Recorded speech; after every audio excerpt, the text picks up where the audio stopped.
کوئی اعصابی پکڑ کے چلتے تھے حضور، تو یہ اس کے بارے میں تھا کہ تیری خاموشی میں کلام ہے، تیرے ہاتھ میں وہ عصا بھی ہے، تیرے ذکر سے عرش منتشر، کہیں کن کسی نے کہا بھی ہے، اور جہاں تو چلے وہیں ہم قدم، کوئی درد لے کے چلا بھی ہے۔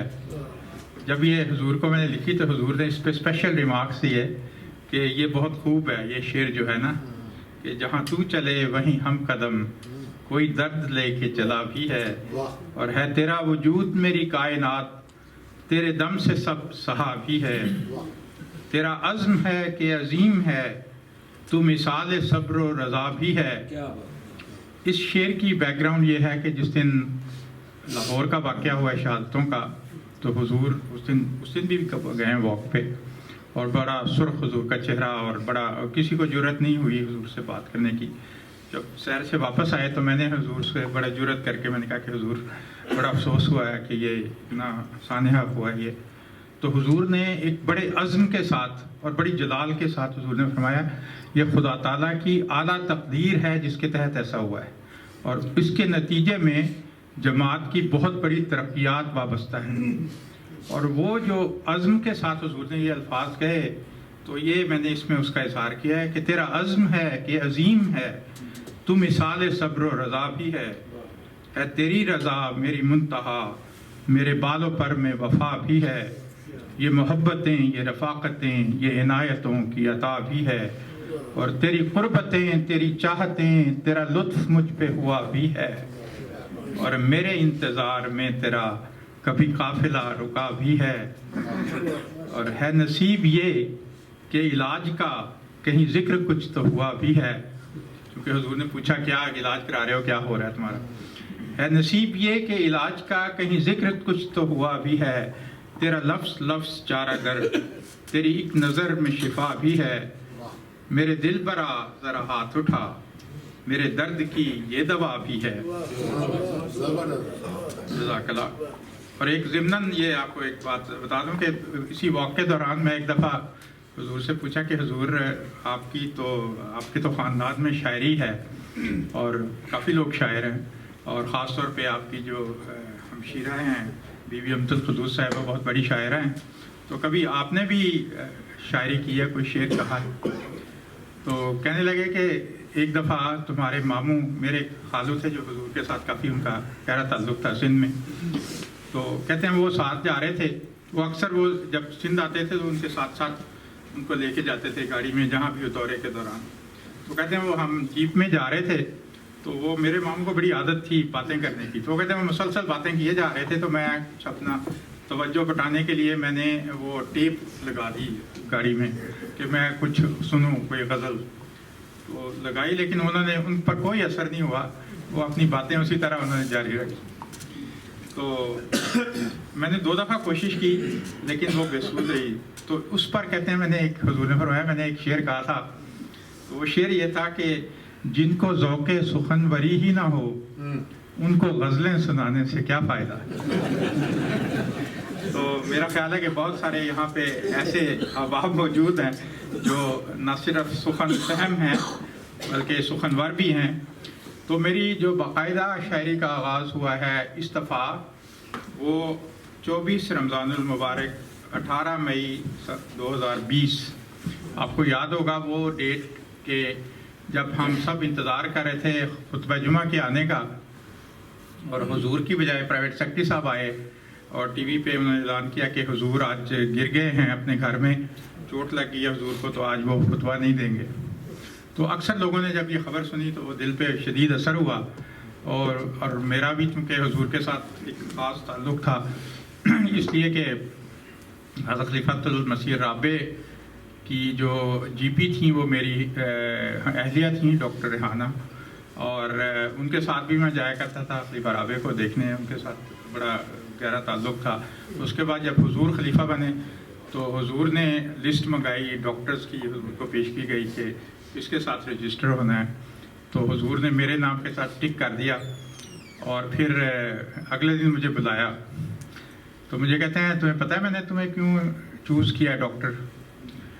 میں نے کہا حضور نہیں مجھے تو نہیں پتا۔ کہتے ہیں اس لیے کہ تم مجھے تنگ نہیں کرو گے کیونکہ مجھے یاد ہے کہ جب ناظر اعلیٰ تھے تو سب سے زیادہ فکر حضور کو ہوتی تھی کہ تم حضرت خرابے کے بارے میں کچھ کرتے نہیں ہو، ہاسپٹل نہیں لے کے جاتے، تم یہ نہیں. حالانکہ ہم نے کہا ہم بڑی کوشش کرتے ہیں، حضور کی اپنی مرضی ہے وہ خود ڈاکٹر ہیں جو دل کرے کرتے ہیں. تو وہ بڑا دل میں شدید اثر ہوا اس چیز کا.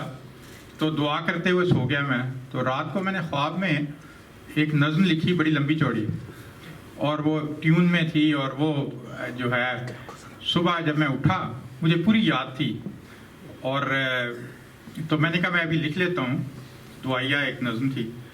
تو پھر میں نے کہا میں باتھ روم ہوا ہوں تو باتھ روم سے آ کے پھر لکھتا ہوں. تو جب میں باتھ روم سے باہر واپس آیا تو وہ غائب ہو چکی تھی. پھر لیکن مجھے ٹیون یاد تھی کہ کس ٹیون میں وہ تھی نظم.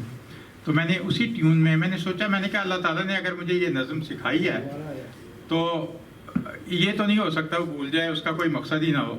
تو یقیناً اللہ تعالیٰ نے وہ جو سانچہ ڈال دیا شاعری کا میرے ذہن میں، تو اب میں لکھ سکتا ہوں. تو اسی وقت میں نے ایک نظم لکھی، اور نظم لکھی، اور وہ حضور کی خدمت میں جو بھجوائی.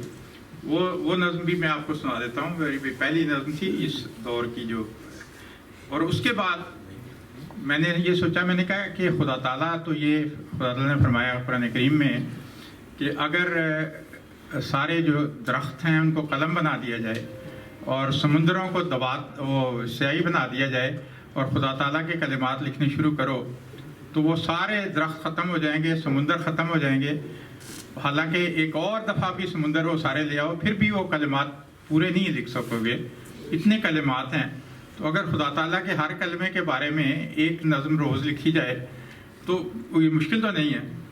چنانچہ اس دن کے بعد سے میں نے ہر روز ایک نظم یا غزل لکھنی شروع کی، اور الحمدللہ اس کی وجہ یہ ہے کہ میری 2000 سے زائد غزلیں ہو چکی ہیں جن کی شکل جو 25 کتابوں کی شکل میں چھپ بھی چکی ہیں. تو یہ نظم بھی آپ کو میں پیش کرتا ہوں، اس کے بعد ہم تھوڑا سا بریک لیں گے. تو پھر ڈاکٹر صاحب ایک بات درج کی تھی، یہ سجدہ ریز ہونے کی گھڑی معلوم ہوتی ہے عجیبی. جی میں ضرور پیش کروں گا. جی بالکل. یہ جو میں نے حضور کو لکھ کے بھیجی تھی وہ تھی کہ ایک کرشمہ اپنی قدرت کا دکھا، اے میرے پیارے میرے محسن خدا، ڈھال بن کر خود بچانے کے لیے ہاتھ تیرا اس نے ہاتھوں پر رکھا. ہاتھ تیرا اس نے ہاتھوں پر رکھا. جب بیعت کرتے ہیں تو خلیفہ کا ہاتھ اوپر ہوتا ہے. ڈھال بن کے خود بچانے کے لیے ہاتھ تیرا اس نے ہاتھوں پر رکھا. میرے آقا کو عطا کر دے شفا، تیرے ہاتھوں میں ہے سب رب الورا. سب سے بڑھ کر میں کروں تجھ سے وفا، فضل ہو تیرا یا کوئی ابتلا. اے میرے پیارے میری سن لے دعا، میں تیرا ہوں تو میرا ہے تو میرا. بہت شکریہ.